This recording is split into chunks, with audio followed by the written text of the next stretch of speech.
It was a bright morning in the heart of Lagos, and the sun had just started casting its golden light across the massive front lawn of Mr. Damilare's mansion. His black Range Rover was already parked outside, polished and gleaming like a mirror, ready for his business trip to Abuja. The air smelled of luxury, success, and routine, just another normal day in the life of a billionaire entrepreneur. Inside the mansion, a sense of urgency filled the air. Amaka, the young maid who had been working in the house for over 2 years, moved quickly through the halls. She was known to be quiet and obedient, never one to speak unless spoken to. But today was different. Her hands trembled slightly as she gripped a small brown suitcase, her eyes searching for the man of the house. When she finally saw him, stepping down the stairs in his signature white agbada, checking his gold wristwatch, she rushed forward and dropped to her knees. "Please, sir, don't go out today," she said, her voice shaking but firm. Damilare paused, a mix of surprise and annoyance crossing his face. "Amaka? What nonsense is this?" he asked, adjusting his sleeve and glancing briefly at the car keys in his hand. "I know this sounds strange," she said, her eyes filled with desperation, "but I had a dream last night. You went to that meeting in Abuja, and something terrible happened. You never came back." He stared at her, taken aback. It wasn't like her to act irrationally. She was the most disciplined help he had ever employed. But this felt odd. "Are you drunk, or just losing your mind?" he asked with a dry chuckle, trying to shake off the chill that crawled up his spine. "No, sir, I'm not drunk.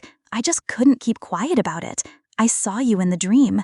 There was an accident, and you didn't survive," she said softly, tears now forming in her eyes. Damilare sighed and rubbed his temples. "Amaka, do you realize how important this meeting is? Billions are on the line. Investors are flying in from Dubai, London. I can't just cancel because of a dream. I understand, sir, but please, even if you don't believe me, delay it for a few hours. Or at least don't take the highway. Please," she pleaded. He looked at her, still on her knees, trembling but determined. A part of him wanted to ignore it completely. After all, how could a billionaire like him, a man of logic and numbers, base his decisions on the dreams of a maid? But something about the way she spoke, her sincerity, her fear, it planted a seed of doubt. After a long pause, he finally said, "Fine, I'll leave later in the afternoon.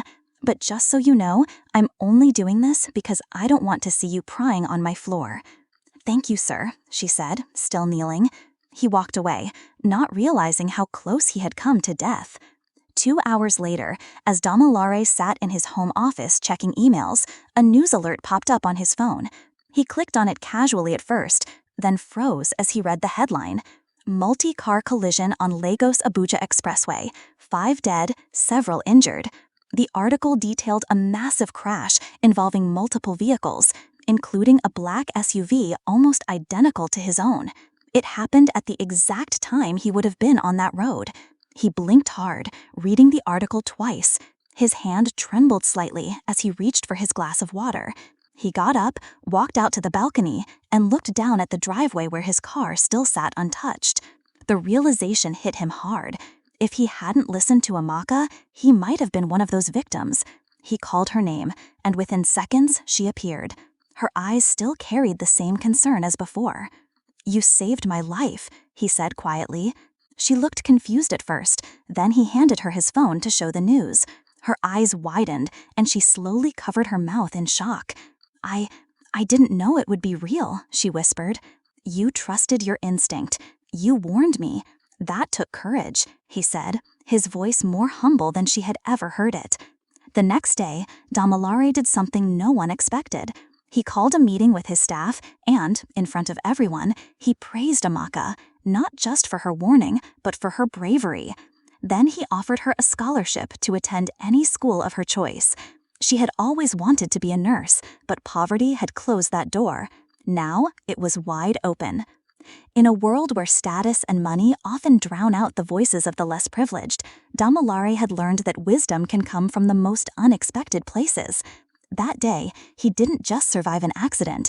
He was reminded of something far more valuable than business or wealth: the importance of listening, and the hidden strength in the people we often overlook. Amaka left the mansion months later, not as a maid, but as a young woman on her way to becoming a professional, carrying with her the respect and blessings of the man whose life she saved, with nothing more than a dream and the courage to speak.